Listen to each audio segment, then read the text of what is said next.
함께 봉독하신 말씀 에베소서 4장 29절에서 32절 말씀 중심에서 덕을 세우는 성도라는 제목으로 함께 말씀을 통해 은혜 나누기를 원합니다. 기억나십니까? 향기 나는 성도. 그래서 생명의 향기를 내는 사람이 있는가 하면은 사망의 향기를 냄새를 내는 사람이 있다라는 것을 우리가 살펴보았죠. 그래서 우리는 어디를 가든지 좋은 향내를 내서 정말로 죽어가는 시들어가는 생명이라도 다시 소생시켜 줄 수 있는 생명의 냄새를 풍겨가는 우리의 모습이 되어야 됩니다. 히브리서 4장을 통해서 하나님의 말씀은 활력이 있고 예리하여서 우리가 늘 하나님의 말씀을 들으면 우리도 활력이 있어야 됩니다. 예리해야 됩니다.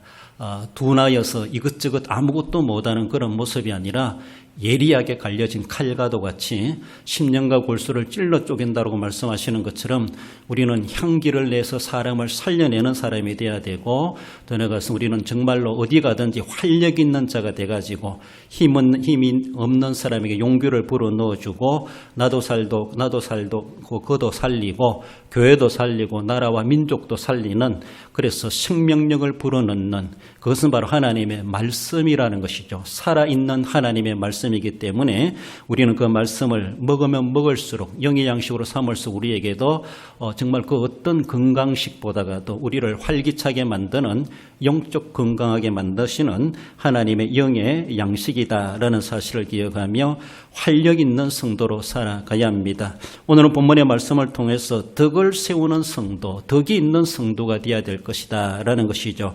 오늘 본문에서 덕을 세운다, 덕 플러스 세움이란 말인데, 덕이란 말은 세움이란 말이 함께 합성되어질 때 덕이라는 것이 영향력을, 힘을 발휘하게 되는 것을 봅니다.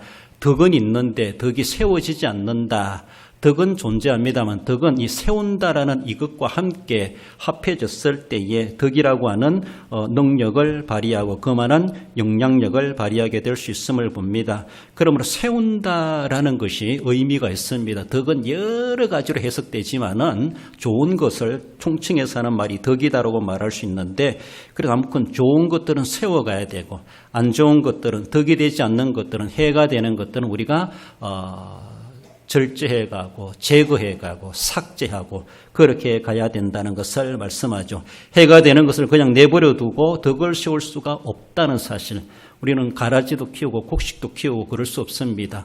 가라지는 정말로 제초제를 뿌리서라도 죽여야 되고, 그래서 곡식이 잘 자라나고 열매를 맺도록 하기 위해서 하는 것처럼 해가 될 것은 우리는 다 줄여가고 제거해가고 뽑아버리고, 그리고 덕이 되는 것들은 계속해서 권장하고 세워가야 할 것입니다.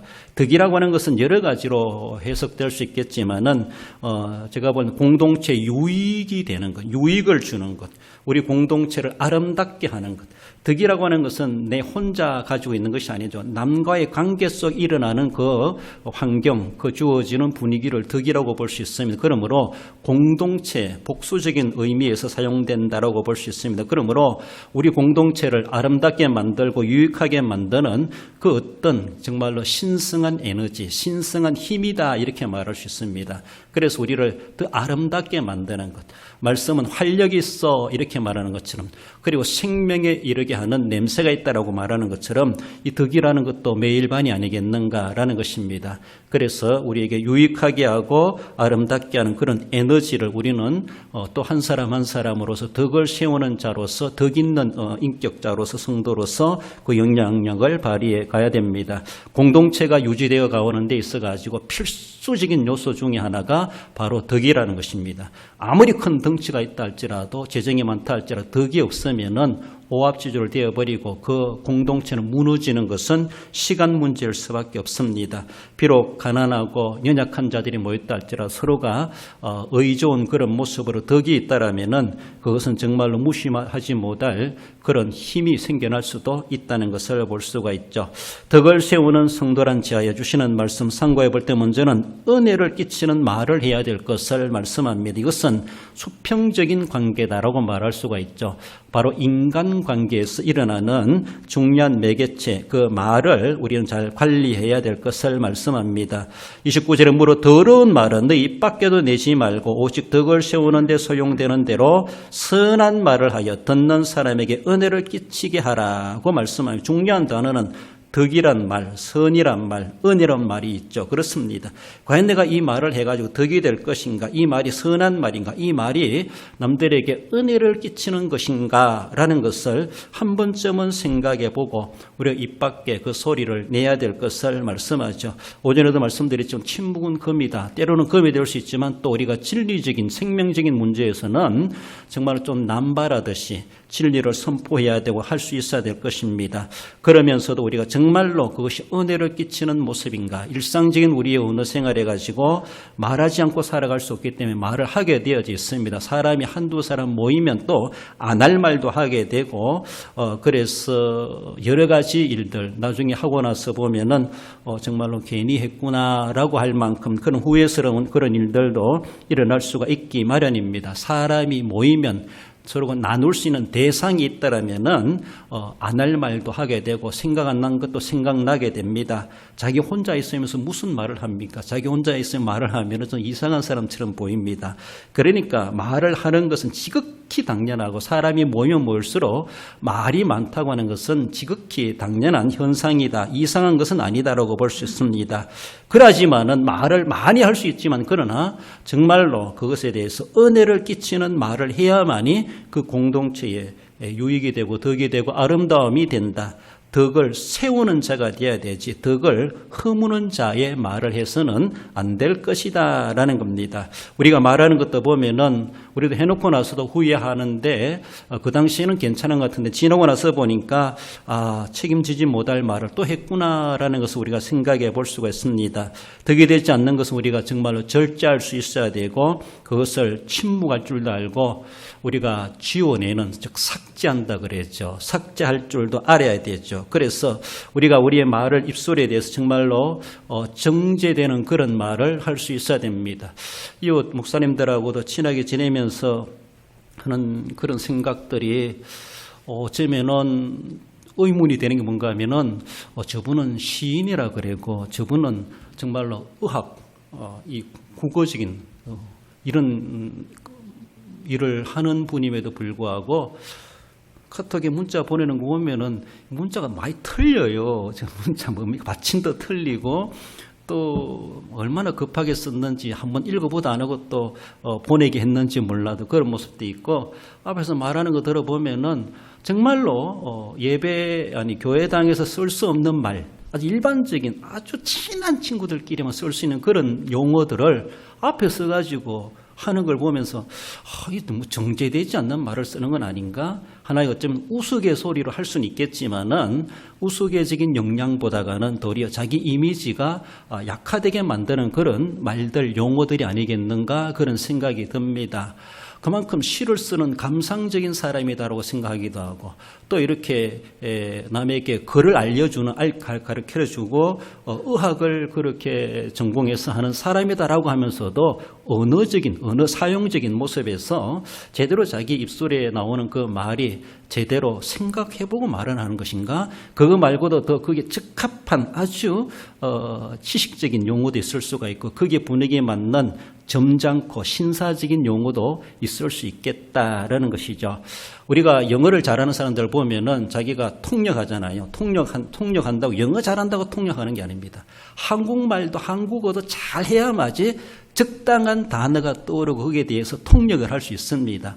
영어 아무리 잘 알아듣는데 그 말이 우리 한국말에 적합한 말을 못 찾아내면은 아무거나 비슷한 거 들어대니까 듣는 사람들이 도리어 혼란을 느낄 수가 있습니다. 그러니까 통역 잘한다라는 사람은 그 나라 말도 잘해야 되지만 우리나라 말을 잘해야 됩니다. 우리나라 말에 대해서 똑같은 단어를 할지라도 우리가 초등학교 때 한 단어를 두고 비슷한 말 찾아오느라 이런 숙제도 우리가 하게 됐는데 그에 대해서 비슷한 말이지 적합한 말은 아닐 수가 있습니다. 그런 것처럼 말 잘한다라고 하는 그게 경우에 합당한 말을 할 줄 아는 사람이 말 잘하는 겁니다. 막 끊이지 않고 말하는 것이 말하는 것이 아니라 정말 우리가 정제된 말을 할 수 있어야 되고 그리고 저도 강단에 서는 시간이 많다 보니까 상당히 그것이 두렵고 쉽지도 않다 싶기도 하고 그래서 책을 많이 읽어라 선배들은 그렇게 조언해 주기도 합니다. 다른 사람들은 그런 말을 구사할 때 어떤 단어로 어떤 말로 하는지 남의 설교도 들어보고 책도 읽어보고 이런 용어 이런 단어도 있구나라는 것이죠. 때로는 정치인들이 하는 단어를 들어보면서도 저는 평생 그 소리 처음 들어봤습니다. 처음 들어봤는데 사전 찾아보니까 나오더라고요. 그런 말들이 있구나 싶어요.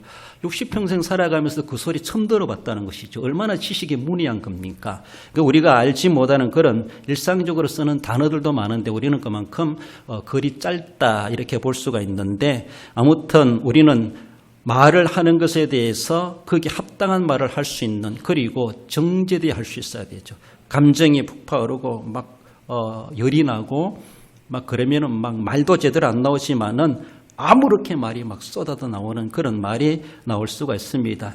너무 거칠다 이렇게 말할 수가 있고, 너무 강하게 말한다. 그걸 그렇게 액센트, 그렇게 강하게 말 안 해도 알아들을 말이 있기도 한다는, 그런 말을 잘할 줄 안다는 것이 얼마나 은혜로운 모습인가라는 것입니다. 말을 하더라도 정말로 그저 평범한 언어도 있지만은 너무 저속한 언어를 사용하는 사람, 정말로 격이 낮은 비속어라 그러죠. 그런 말들로 그저 그 얼버무리는 그런 모습들도 없잖아 있기도 하다라는 것입니다. 그러므로 은혜를 끼치는 말을 우리가 하려고 부단히 애를 쓰고, 그래서 기도도 깊이 하고 성경도 많이 읽고 책도 많이 읽고, 또 그렇게 가는 사람들이 어떤 용어를, 어떤 기도의 단어를, 어떤 말씀을 어떻게 그 말을 사용하고 있는가, 이런 것도 우리가 늘 탐구하는 그런 자세로 배우려고 하는 것은 필요합니다. 잠언 15장 2절에 보면은 지혜 있는 자의 혀는 치식을 선히 베풀고 미련한 자의 입은 미련한 것을 쏟느니라 그렇습니다. 우리는 너무나도 슬기롭고 지혜롭지 못하다 보니까 미련한 자의 입가처럼 그저 미련하게 나오는 그 소리, 저 생각해보지도 않고 그저 쏟아내버리는 그런 모습들이 있지 아니한가. 이러한 모습에서 잠언서에서는 지혜 있는 자, 지혜 있는 자의 혀를 가져야 될 것을 말씀하고, 그래서 우리가 늘 고민하고 기도해야 될, 하나님 나에게 학자의 혀를 주시옵소서, 학자같이 말하게 해 주시옵소서. 우리는 그런 모습이 될 수 있어야 되죠. 지혜 있는 자는 할 말과 안 할 말을 구분할 줄 아는 사람이 지혜 있는 자다라고 말할 수 있습니다. 그렇습니다. 그리고 덕이 되게 하는 말을 하는 자가 바로 지혜 있는 자다. 잠언에서 말해주는 그런 배경을 볼 수가 있습니다. 그런데 말을 하지 않으면은 말하지 않은 사람 보면 답답하게 보인다 이렇게 말합니다. 말하지 않는 사람의 얼굴 표정은 무섭게 보인다 이랬습니다. 그렇죠? 참 답답하고 말을 안 하니까 무섭게 보입니다. 거리감이 생겨날 수밖에 없습니다. 그러니까 우리가 말을 할 때는 할 줄 알아야 되고 말을 해야 된다는, 서로 소통해야 된다는 겁니다. 내가 대화를 하고 소통한다는 것은 내가 상대방을 인정한다는 겁니다.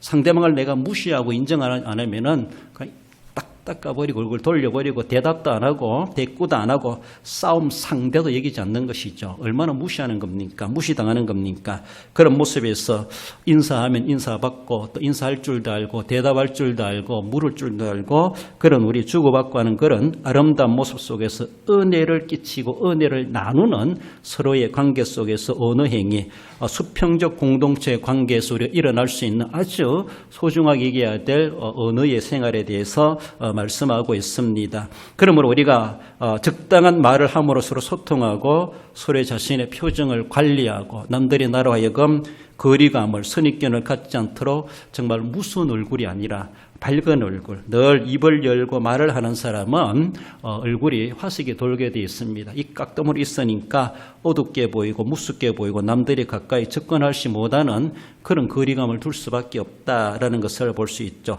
그러면서도 은혜를 끼치는 우리의 모습, 우리의 말들의 행위가 되어야 될 것을 말씀하죠.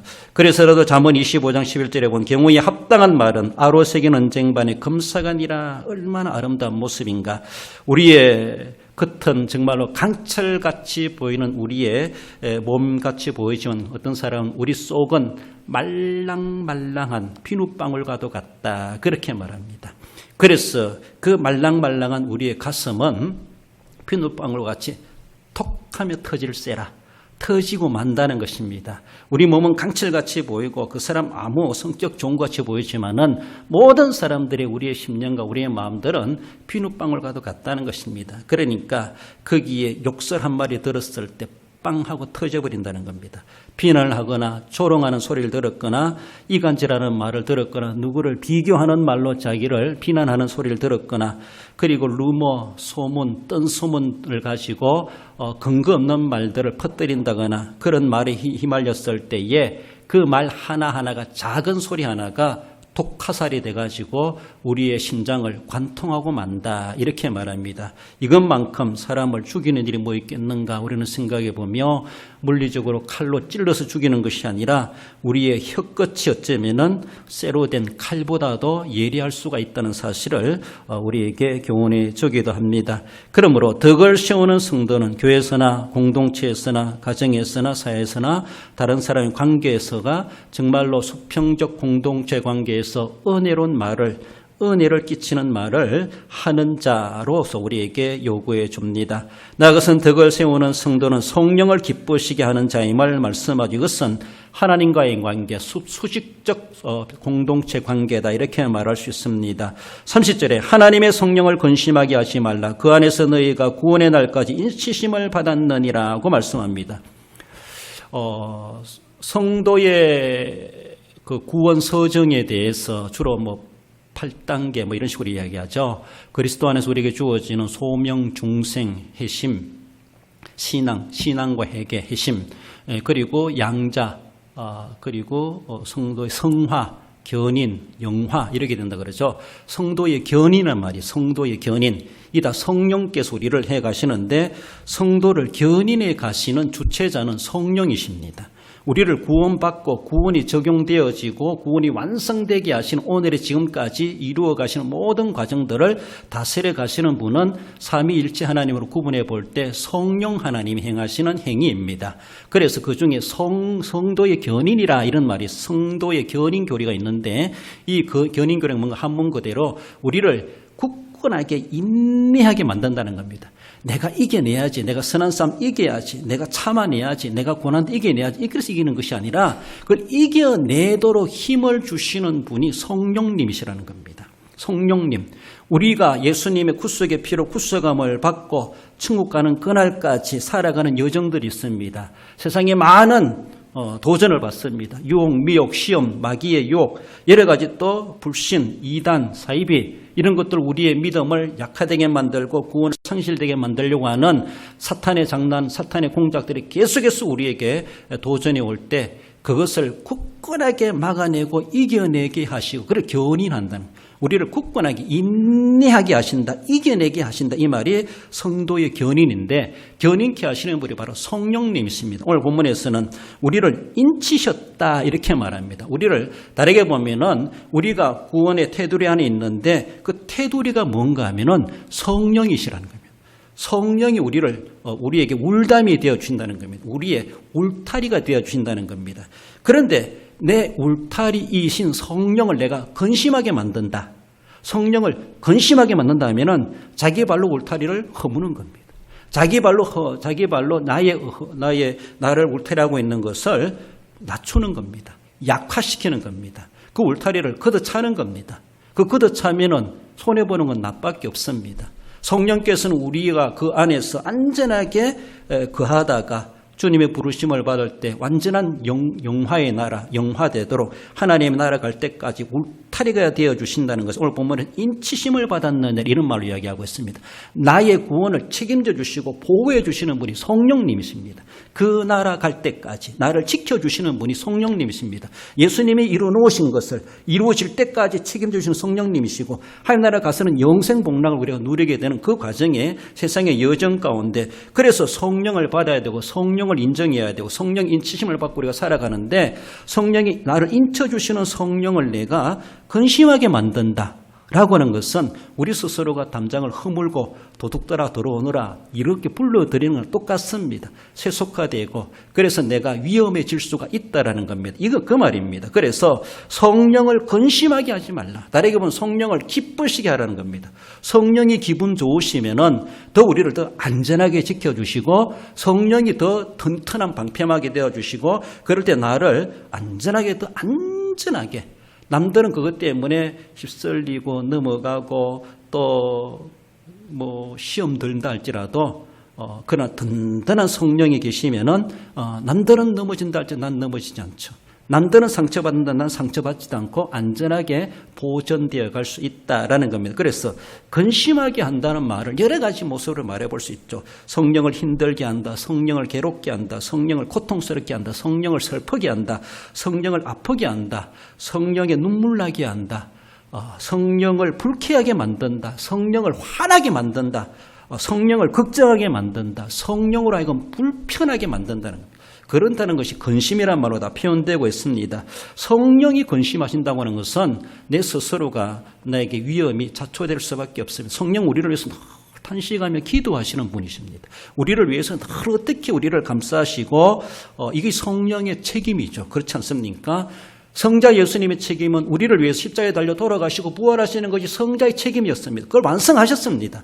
성령의 책임은 그렇게 우리를 구속해 놓은 이 백성을 손상 입히지 아니하고 상처받지 아니하고 온전하게 죽을 때까지 지켜줬다가 천국에 꼴이 나게 만든 이것이 성령이 하시는 일인데, 그래서 그러나 이것이 세상에서는 성령에 대해서 우리가 너무 소홀히 여기고 성령을 근심하게 만들면은 세상은 들쑥날쑥하는 세상이다 보니까 나도 모르게 내가 시험에 들 수 있고 성령의 보호를 제대로 받지 못할 수가 있다, 이렇게도 말해 볼 수가 있습니다. 그런 모습에서 성령을 근심하게 하지 말라, 이렇게 말합니다. 성령 근심하게 만들면서 자기 스스로의 해를, 화를 불러오게 되는 일이 된다는 것을 말씀하고 있습니다. 그러므로 얼마나 어리석은 행위냐라는 것입니다.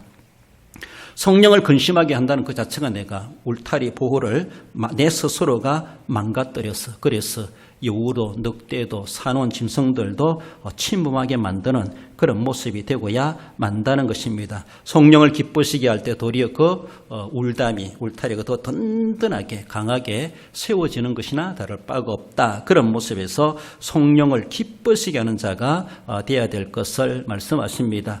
끝내 성령을 우리가 무관심하게 하고 성령에 대해서 문외하고 성령에 대해서 우리가 소홀히 여기고 그런다면요, 성령이 탄식하십니다. 더 나아가서는 성령은 탄식뿐만 아니라 우리를 대적하신다, 이렇게도 표현합니다.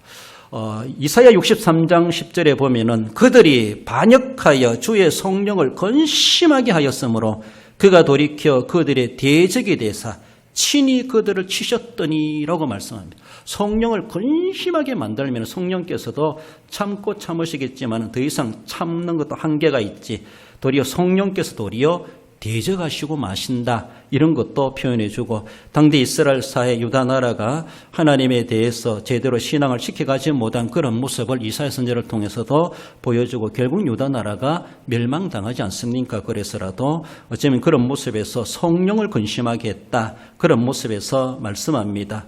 예수 그리스도 구속함을 받은 우리가 우리의 구원이 취소될 수 없고 구원이 그렇게 사라질 일은 없겠지만, 그러나 살아가면서 성령을 근심하게 한다면 결국 정말 억지로 살다가 억지로 천국 가게 되는 그러한 모습 꼴이 되고야 말 수밖에 없다라는 것입니다. 우리가 주님의 은혜로 구속함을 받았다면 그 은혜에 감사하며 감격하며, 그래서 성령의 충만함을 받으라고 했을 때 성령을 인정하고 성령을 기쁘시게 하는 삶을 살아가야지. 늘 그것이 실제로 구속함을 받은 자의 반응이죠. 주님의 구속의 은혜에 감격을 가지고 살아가는 사람이 바로 성령에 충만한 사람이고, 그것이 결국은 나의 울타리를 더 강하게 만들어가는 그런 삶이라는 것을 말씀합니다. 성령은 인격적인 안내자이시고 우리의 지도자이십니다. 우리의 가는 길을 늘 안내해 가시고 지키시고 실족하지 않게 하고, 그리고 넘어졌다 할지라도 다시 일으켜 주시고 우리에게 다시 등 떠밀어 주시고 용기 주시고 그렇습니다. 구약시대 같으면 하나님께서 까마귀를 보내서라도 엘리야 선지자에게 먹이시고 일어나라, 힘을 얻어라, 가라, 이렇게 막 주님의 사자를 통해서라도 천사를 보내서라도 그렇게 하셨던 것처럼 오늘 시대는 바로 하나님의 성령께서 내가 근심케 하신 그분이 결국 나를 위하신 분인데 나는 그분을 근심하게 했구나, 그런 생각을 해보면서 성령을 근심하게 하는 자 되지 말아야 될 것을 말씀합니다. 바로 공동체에서 덕을 세우는 성도라면은 성령의 임재를 알고 성령의 충만함의 가치를 알고 성령의 도우심을 받아서 성령의 감동을 받아서 행하는 사람은 덕을 세우게 되어져 있습니다. 성령 제쳐놓고 자기 감동 따라서 자기 소견에 따라서 그러므로 자기 멋대로 한다 이렇게 말하죠. 자기 소견대로 한다 이렇게 말을 그렇지 않습니다. 정말로 덕을 세우는 사람은 성령의 감동, 성령이 내게 무엇이라 말씀하시는가 늘 그것을 예민하게 받아들이고 성령은 우리는 더욱 살려주시는 영으로서 성령의 인도하심을 받고 안내하심을 받을 때 우리도 그런 모습이 되게 된다는 것을 말씀합니다. 그래서 우리는 그의 인도하심을 따르지 않고 자신을 더럽히는 근심하게 된다고 하는 것은 정말로 자기 스스로의 생명의 위험을 당하게 하고야 만다는 것을 말씀합니다. 갈라디아서 5장 16절에서 보면 너희는 성령을 따라 행하라. 그리하면 육체의 욕심을 이루지 아니하리라. 육체의 욕심이 있고 성령의 욕심이 있는데 성령을 따라 행하지 않으면 우리는 결국은 육체의 욕심을 따라 살아갈 수밖에 없다라는 것이죠. 더 나아가서는 정말로 육체의 소욕은 성령을 거스르고 성령은 육체를 거스르나니 이 둘이 서로 대적함으로 너희가 원하는 것을 하지 못하게 하려 함이니라고 말씀합니다. 계속해서 육체의 소욕이 우리 속에서 늘 우리에게 용성치고 있는데 그것을 성령의 소욕을 따라서 우리가 성령의 역사를 따라서 그것을 다스려내지 못한다면은 우리 육신 그대로 정말로 걸러지지 않는 말이라든가 그리고 난폭한 행동을 한다든가 하나님 앞에 또 공동체에 득스럽지 못한 하나님과의 관계가 삐그덕거릴 수밖에 없다라는 겁니다. 수평적 인간관계 속에서 어느 행위가 좋아야 될 뿐만 아니라 수직적 공동체 관계 속에서 하나님과의 나의 관계가 어떠한가 그것은 성령이 매개체가 되고 성령과 나의 관계가 어떠한가 이것이 바로 수직적인 관계의 모습으로 보여주고 있습니다. 이런 모습 속에서 하나님의 공동체에 우리가 더욱이 인간관계뿐만 아니라 성령과의 나의 관계가 얼마나 소통되고 원활한가 이런 것도 너무나 소중하다는 것을 말씀합니다. 나아가서 마지막으로 덕을 세우는 성도는 하나님의 사랑을 실행하는 자가 되어야 될 것을 말씀합니다. 우리 32절 읽어봅시다. 서로 친절하게 하며 불쌍히 여기며 서로 용서하기를 하나님이 그리스도 안에서 너희를 용서하신과 같이 하라. 할렐루야. 주일학교 때 설교했던 제가 할렐루야가 아멘 안 하면 안 한 사람 하세요 이렇게 말해요. 안 하신 분 하세요 빨리. 꼭 하라고 해야 하는 분들이 있죠. 하라고 할 때 하는 것이 훈련이고 또 자기 것이 됩니다. 습관이 되게 되어 있어. 하락할 때도 안 하면은 언제 하겠습니까? 그렇지 않습니까? 같이 읽자 할 때는 같이 읽고 할렐루야 하면은 자다가도 깨다가 반응으로 아무 의미도 모르게도 아멘을 할 수 있는 것이 당연한 우리의 반응이 돼야 되지 않겠는가 싶기도 합니다. 그렇습니다. 하나님의 사랑을 실행하는 자가 돼야 돼요. 하나님의 사랑은 오늘 본문에서는 친절, 불쌍히 여긴다, 용서한다 이런 말로 본문의 단어가 소개되고 있습니다. 그렇습니다. 공동체에서 수직적인 관계, 수평적인 관계가 이루어졌다면 그것이 실제적으로 실행되어야 된다라는 겁니다. 이런 수직적인 성령과의 관계가 좋아야 되고 인간관계가 좋아야 된다. 다 알지만은 그러나 그것이 실제적으로 우리의 그 실행에 대해서 알파와 오메가가 하나님의 사랑이라는 겁니다. 시작도 하나님의 사랑, 끝도 하나님의 사랑. 그래서 하나님의 사랑으로 실행이 되지 않으면은 행함 없는 믿음, 그저 지식에 불과하고 그저 입술에 불과하다 이렇게 말할 수밖에 없다는 겁니다. 실행한다라고 하는 것은 실제로 행동에 옮긴다 이런 말입니다. 실제로 행동에 옮긴다는 겁니다. 그래서 먼저 실행하는 자가 덕을 추구하는 자이고 덕을 세우는 자이다라고 말할 수 있습니다. 다 아는데 먼저 하는 것이 또 자존심 상하죠. 왜 내가 먼저 해야 돼? 내가 뭐 잘못한 거 있다라고? 잘못한 거 없으니까 잘났으니까 먼저 하는 겁니다. 그렇지 않습니까? 그러니까 먼저 저 자세를 가진다는 것이 자존심 상한다는 것이죠. 주님 때문에 내가 찾는다. 이런 핑계로 될 수가 있죠. 그러니까 먼저 실행하는 자가 덕 있는 자입니다. 먼저 실행하는 자가 덕을 추구하는 자입니다. 먼저 실행하는 자가 오늘 본문의 말씀 그대로 덕을 세우는 자입니다. 저 사람이 그렇게 하니까 내가 또 안 할 수가 없어가 다른 사람은 덩달아하겠지만 그런 모습이 아니라는 겁니다. 실제로 덕을 추구하는 사람은 남들 하기 전에 먼저 할 줄 알고, 남들 안 하는 것을 할 줄 알고, 남들 할 줄 모르는 것을 할 줄 아는 것, 이런 것들이 바로 실제적으로 덕을 고민하고 덕에 대한 민감이 있는 사람이라면은 그렇게 되게 되어져 있습니다. 그렇게 함으로 내가 덕을 세우는 일이 된다라고 하면 내가 해야지, 아낌없이 해야지, 자존심이 없다든지 정말로 내 모습이 어떻게 취급받는다 할지라도 주님이 원하시는 것이니까 이런 마음에서라도 하나님의 사랑을 우리는 실천해가는 그런 삶이 되어야 할 것입니다. 로마서 12장 10절에서도 형제를 사랑하여 서로 우애하고 존경하기를 서로 먼저 하며 라고 말하고 있습니다. 먼저 할 줄 아는 자가 이 말씀 그대로를 실행하는 자이죠. 그렇지 않습니까? 저 사람이 하면 나도 해주지, 나도 하지. 그건 다 합니다. 그건 이 말씀 몰라도 할 줄 압니다. 세상 사람들도 할 줄 압니다. 그러나 이 말씀을 알고 갖고 믿고 있는 사람이라면은 남들이 그 말씀 그래 안 해도 먼저 하는 사람이 이 말씀을 믿고 살아가는 사람이 이 말씀을 실행하는 자이다. 이렇게 말할 수 있습니다. 그러니까 남 할 때도 해야 되겠지만은 모르고 있었다가 남 하니까 깨닫고 하기도 해야 되겠지만은 내가 먼저 깨닫고 내가 먼저 낮춰서 내가 먼저 그렇게 할 수 있다고 하는 것이 그 자체가 하나님의 사랑의 실행에 대해서 하나님 보실 때에 점수를 매길 때 더 후한 점수를 주시지 않겠는가 그렇게 볼 수가 있습니다. 하나님의 사랑이 어떤 사랑입니까? 하나님의 사랑은 거저 주시는 조건 없는 사랑이에요. 거저 값없이 은혜로 주시는 사랑이다. 그렇게 말합니다. 거저 준다, 값없이 준다, 은혜로 준다. 똑같은 말입니다. 그렇습니다. 하나님의 사랑 우리에게 그렇게 아무런 조건 없이 너가 그렇게 했으니까 나도 해주지 그런 것이 아니라는 것이죠. 하나님 우리에게 먼저 찾아와 주셨고 그저 값없이 은혜로 주시는 하나님의 사랑, 그것이 바로 하나님의 은혜요 하나님의 사랑이라는 것이죠. 그 하나님의 사랑을 실행해 가는데 저 사람이 먼저 하면 해야지. 그것은 하나님의 사랑의 찬이 아닙니다. 하나님의 사랑은 내가 먼저 하는 것, 그저 값없이 주는 것, 은혜를 베푸는 것이 하나님의 사랑이요. 처음이요, 끝이요, 알파요, 오메가요, 시작과 끝 모든 것에 대해서 하나님의 사랑을 우리는 감쌀 수 있어야 될 것이죠.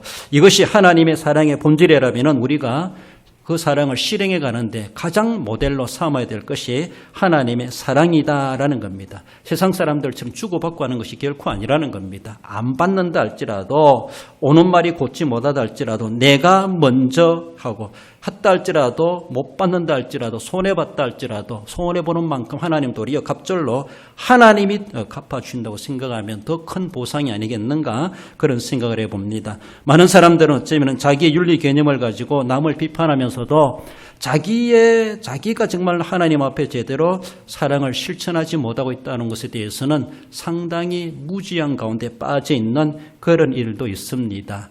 남의 잘못은 크게 보이면서 자기 잘못은 정말로 너무나 관대하게 대하는, 별로 그것은 무시해버리는 그런 모습. 그래서 세상말로 내로남불이다 이런 말도 하죠. 사도 남말한다 그러죠. 자기도 그러면서 남의 이야기만 잘할 줄 안다는 그런 모습이죠. 그러니까 남이 말을 하기 전에 나는 그런 모습이 없는가. 사실 저도 그렇습니다만은 그렇지 않습니까? 서로가 그렇게 그런 모습이 우리가 되어야 되지 않겠는가. 하나님의 사랑으로 덕을 세우기를 힘써야 될 것을 본문은 우리에게 말씀하십니다. 내 사랑이 아닙니다. 하나님의 사랑이 이미 말씀드린 것처럼 아무런 조건 없습니다. 값없이 그저 은혜로 주신 하나님의 사랑 차원으로 덕을 세우기를 힘쓰라고 말씀하십니다. 데살로니가 전서 5장 11절에 보면은 읽어볼까요? 시작. 그러므로 피차 건면하고 서로 덕을 세우기를 너희가 하는 것 같이 하라. 베드로서 1장 5, 7절 읽어봅시다. 그러므로 너희가 더욱 힘써 너희 믿음에 덕을 더하라. 할렐루야. 그렇습니다. 하는 것 같이 하라는 것이 하는 것 같이. 하나님이 우리에게 하는 것 같이 하셨습니다. 완벽하게 주셨습니다. 그렇습니다. 하나님의 사랑에 대해서는 정말 더 이상 우리가 풋노트를 달 이유도 없습니다. 사랑 그 자체입니다. 값없이 그저 은혜로 주시는 하나님의 사랑, 그 차원에서 우리가 실행해 간다면 얼마나 귀하고 좋겠는가. 그것을 우리는 실행해 가야 되고, 그러므로 그것을 우리가 먼저 덕을 세우기 위해서 행하는 자가 되어야 되고, 우리가 아무리 믿음이 좋다 할지라도 거기에 덕이 더해지지 않는다면 덕 없는 믿음은 도리어 남들에게 도리어 덕이 되지 못한다고 생각해 볼 때 믿으면서도 사람들에게 도리어 욕을 받을 수 있는 그런 모습이 될 수가 있습니다. 우리가 세상에 살아가면서 믿는 사람들의 문제가 뭡니까? 믿는다 하면서도 덕이 없다 이 말이죠. 믿는다 하면서도 본이 안 된다 이런 말이죠. 그 말입니다. 믿음에 덕을 더하라 라고 말하고 있는데도 덕을 더하지 않기 때문에 믿음을 덕스럽게 우리가 활용하지 못하고 있기 때문에 믿는다 하면서도 하나님의 사랑의 실행이라고 하는 것은 보이지 않으니까 결국은 믿으면서도 덕이 없는 자로서 결국은 성령을 근심하게 만드는 일이 되고야 만다는 사실을 우리에게 말씀합니다. 그러므로 시작과 끝 모든 것은 하나님의 값없이 거저 주시는 은혜의 시발로 그것이 시작이 되고 오메가 끝이 돼야 되고 그래서 그 모든 것에 대해서는 하나님이 판단하시고 책임져 주신다는 것을 위로받으시고 어떻게 하든지 내가 덕을 세우는 자가 돼야지 늘 그런 자세 속에서 하나님 앞에 섬겨가심으로 하나님이 덕이 된 덕스럽게 여겨 주시는 그대로 그 은혜와 복을 우리는 소망할 수 있습니다. 결론적으로 읽어봅시다. 교회와 세상에서 은혜를 끼치는 말을 하며 구원의 견인자이신 성령님을 근심되게 하지 말고 서로의 친절과 용서로 하나님의 사랑을 실행하여 덕을 세우는 성숙된 성도가 됩니다. 믿음 좋다라는 것이 정말로 덕을 세우는 것으로 나타내고 그래서 정말로 성장하고 성숙된 성도로서 하나님 영광을 드러내고 이웃에도 아름다운 냄새, 향기를 바라는 활력 있게 살아가시는 우리 성도 여러분들 되시기를 주님의 이름으로 축원드립니다. 기도하십시다. 우리 하나님 아버지 은혜를 감사드립니다. 우리 주님 우리에게 온갖 은혜를 베풀어 주시고 성령으로 우리를 인쳐 주시며 주님 나라 가기까지 안전하게 돌보시는 하나님이 귀하신 은혜를 기억합니다. 값없이 그저 은혜로 주시는 하나님의 은혜 받은 자로서 우리가 그 은혜의 삶을 살아가게 하시되 공동체의 덕을 세우는 자 되게 하시고 하나님을 기쁘시게 할 수 있는 우리의 삶이 될 수 있도록 우리 하나님 성령께서 우리를 강건적으로 지도하시고 깨우치시고 인도해 주옵소서. 여러 가지 시험 많고 우리의 감정을 북돋우는 여러 가지 화날 일을 만드는 일들이 세상에 도사리고 있고 여러 가지 미혹과 시험에 빠질 수밖에 없는 저희들입니다. 연약한 저희들이오니 우리의 모든 일구수일투족 은행심사를 살펴주셔서 하나님 앞에 부끄럽지 않는 우리의 모습이 되게 하시고 이웃에도 거룩한 향기를 바라며 하나님을 믿는 자로서의 주님이 기뻐하시는 삶을 실행해 가기에 부족하지 않는 저희들 되게 해 주옵소서. 귀하고 복된 삶을 살아가는 가운데 이 자리에 나온 우리 성도들 기억하시고 남다른 하늘문을 여시고 복을 내려주시며 땅에 기름진 것으로 샘솟는 복으로 저희들의 받은 복이 울타리를 넘어 온 세상 사람들에게도 전파되어져 가고 나눠주기에 부족하지 않는 풍족한 삶을 살게 해 주옵소서. 한 주간 지날 때도 안전하게 하시고 어림이 없게 하시고 어려움이 있다 할지라도 극복하게 하시는 하나님을 느끼고 발견하며 하나님과 동행하는 귀하고 복된 날들이 펼쳐질 수 있도록 영육간에 함께 하시고 우리 주님 인도해 주시기를 원하오며 거룩하신 예수님의 이름으로 기도드리옵나이다. 아멘.